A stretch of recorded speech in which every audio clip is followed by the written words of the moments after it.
Pierre Francillonne, dimanche prochain pour la dernière de la saison, pour un autre regard décalé sur l'actualité. Après un premier carton jaune, le gouvernement pour, je cite, l'incapacité des représentants de l'État à comprendre et à traiter les manœuvres de janvier 2009 transformées en crise sociale puis institutionnelle, Amédée Adélaïde et son mouvement Cohésion sociale et liberté républicaine ne décolèrent pas contre un gouvernement accusé de faire le jeu des indépendantistes et de rester sourd à l'expression démocratique. Dernier épisode en date, l'amendement visant à autoriser le règlement ultérieur du statut des DOM par ordonnance, un déni de démocratie pour M. Adélaïde, dont le sang n'a fait qu'un tour. Et peut-être bien cela consacre-t-il aussi la révélation d'une vraie fracture, voire d'une rupture à droite. Amédée Adélaïde, bonsoir. Bonsoir, Monsieur Massicot. Merci d'avoir accepté notre invitation. Merci de Et merci invité. pour la pub que j'ai trouvée fort sympathique sur votre site. Amédée Adélaïde, invité de Jackie Massicot à cette actu, avec cette petite phrase, un événement assez rare. Il n'y a pas d'ostracisme anti-Adélaïde ici, je vous rassure. Et puis vous disiez, vous allez voir remettre les pendules à l'heure. Oui, d'abord, de quoi s'agit-il? Vous le savez, il y a en ce moment un projet de loi visant à réorganiser... C'était donc ça. Vous en venez déjà à la question de fond. Alors, j'ai juste une question liminaire avant. Dites-nous, quand on parle du CSLR, on se rend compte que vous avez des positions de plus en plus antinomiques de celles de la majorité présidentielle, depuis en tout cas les mouvement de janvier 2009, où vous avez notamment adressé une lettre ouverte au président de la République qui prend quelques allants pamphlétaires, si j'ose dire, sur certains points. Et puis là, on y revient dans un instant sur le fond, sur la question de l'évolution institutionnelle et statutaire. On a l'impression que vous êtes de plus en plus distant. D'aucuns disent que vous êtes, à Cohésion sociale, un mouvement d'extrême droite. Comment vous situez-vous, vous, sur l'échiquier? Est-ce que vous assumez cette classification? Qu'est-ce qui se cache derrière Cohésion sociale, liberté républicaine? Vous savez, M. Massicot, on a vite fait de classer les gens, surtout quand l'action que nous menons peut ne pas plaire ici ou là. Ce qui est certain, c'est que la population de la Guadeloupe, la majorité électorale de la Guadeloupe, la majorité de droite, se détourne de la droite nationale et de ceux qui les représentent aujourd'hui. Et je vous rappelle qu'ils n'ont fait que 14% des voix, un peu moins d'ailleurs, aux élections régionales. On ne peut pas dire vraiment que ce soit nous qui nous détournions. Nous portons la voix de la majorité silencieuse. Et cette majorité silencieuse ne s'est pas reconnue dans l'action de l'État au début de l'année 2009, c'est peu de le dire. Et donc, au travers de notre association, nous portons cette voix-là au pouvoir public et nous leur disons non, ici l'État est chez lui, ce que l'État français parfois oublie. Et l'État ne peut pas se coucher devant des gens qui affichent très clairement qu'ils utilisent l'action syndicale à des fins politiques. La majorité silencieuse, même quand a priori elle est supposée majoritaire, elle a cette particularité de n'être ni identifiable réellement, ni quantifiable. Alors nous sommes là pour l'identifier, mais je vous rappelle quand même qu'elle s'est prononcée en 2003. Et que le projet de loi soutenu par 75%... Elle n'est pas si silencieuse que ça. Attendez, si elle se prononce. Elle s'exprime par les urnes. De temps en temps, il faut bien qu'elle s'exprime. Et en 2003, dis-je, elle s'est exprimée en rejetant par 75% des voix un projet qui était soutenu par 95% des élus. Venons-en au sujet qui nous préoccupe. Votre éditorial a retenu toute mon attention. Vous n'acceptez pas que le gouvernement veuille légiférer par ordonnance sur la question de l'évolution institutionnelle et vous dites que c'est inadmissible que ni les médias ni les élus n'en aient soufflé un traître mot. Alors, vous voyez, ce projet de loi a donné lieu à de très grandes discussions dans l'Hexagone. Vous savez qu'il a été voté à une faible majorité et que... Donc, ici, en Guadeloupe, nous constatons que personne n'en a parlé. Les médias n'en ont pas parlé.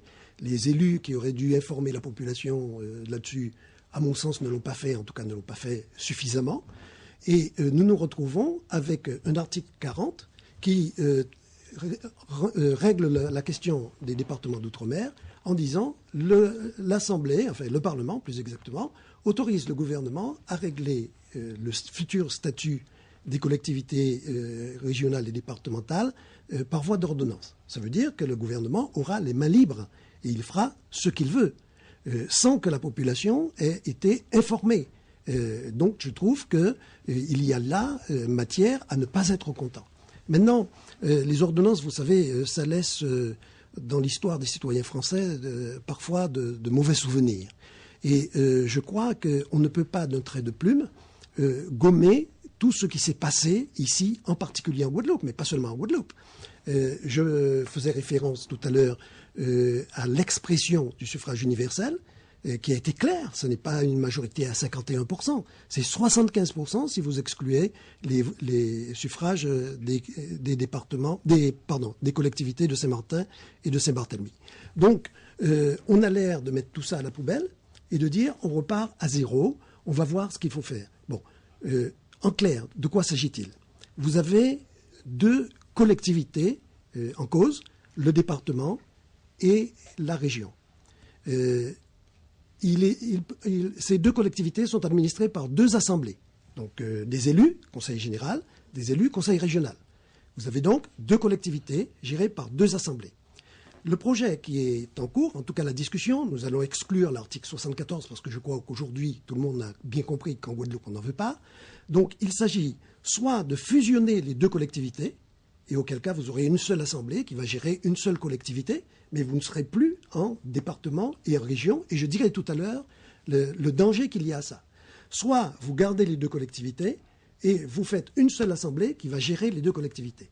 La troisième solution, qui est celle du droit commun, vous aurez l'application de la réforme qui se passe en France, c'est-à-dire que vous aurez des élus territoriaux, en gros, si vous voulez, des élus cantonaux, mais ayant pouvoir de siéger, soit au Conseil général quand il se réunit, soit à la région. Quel est votre sentiment sur la solution qui serait la plus opportune? Eh bien, je suis en train de vous le dire. Vous dites qu'il faut rester dans le droit commun, il faut respecter ce que les Guadeloupéens ont dit quand ils ont été consultés sur ces questions-là déjà. Voilà.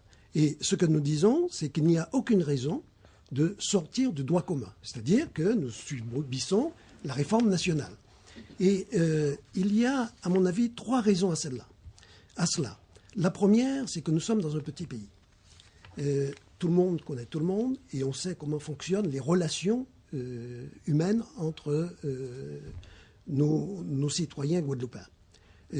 J'affirme, mais je ne suis pas le seul à le dire, que si on concentre les pouvoirs en une seule main, on arrivera très vite à une espèce de despotisme du genre de ceux qu'on a connus dans le Pacifique. Donc, ce que nous demandons, c'est précisément qu'il n'y ait pas concentration des pouvoirs, que les pouvoirs restent éclatés entre Conseil général et Conseil régional. Excusez-moi, c'est un point très important. La deuxième raison, vous l'avez évoqué tout à l'heure, c'est que commencer à dire qu'on sort du droit commun, c'est donner des gages à ceux qui veulent nous entraîner vers des statuts spécifiques, voire l'autonomie, voire l'indépendance. C'est le premier pas. On nous dit qu'on n'a plus beaucoup de temps. Vous êtes pratiquement en défiance vis-à-vis du gouvernement. Non, mais donnez-moi 3 secondes. Allez-y vraiment dans 3 secondes. Le dernier point est très important. Sortir de ce droit commun, ça veut dire se mettre en dehors quelque part de l'Europe. Et on sait que l'Europe et la France sont en difficulté financière. Et les premiers qui seront sacrifiés seront ceux qui auront des statuts spécifiques. Alors simplement, vous êtes pour un référendum ou pas, puisque vous dites le peuple s'est déjà exprimé, mais en même temps vous dites il faudrait consulter les Guadeloupéens parce qu'ils n'ont pas élu les élus pour régler des questions de cet ordre-là. Ils ont élu des maires, des présidents de collectivités pour gérer dans un cadre précis et qui n'ont pas vocation à traiter de la question de l'avenir institutionnel ou statutaire. Je pense que quand j'ai lu un conseil municipal, c'est pour gérer une commune, c'est pas pour aller dire que nous voulons l'indépendance. Ils ne sont pas mandatés pour cela. Les départements non plus et la région non plus. Ce que je dis, c'est que là-dessus, les Guadeloupéens ont déjà été consultés en 2003, il n'y a pas 10 ans. Donc, il n'y a aucune raison qu'on les reconsulte, il suffit d'appliquer le droit commun. Et ce que je demande au Parlement, c'est de faire en sorte que nous soyons traités à égalité comme tous citoyens français de l'Hexagone. Merci infiniment, Amédée C'est Adélaïde, moi qui vous remercie. d'être venu vous exprimer et on a bien pris le temps d'entendre toutes vos explications sur ces questions-là.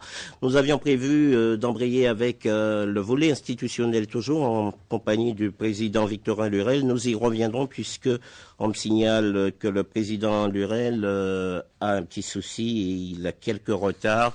Il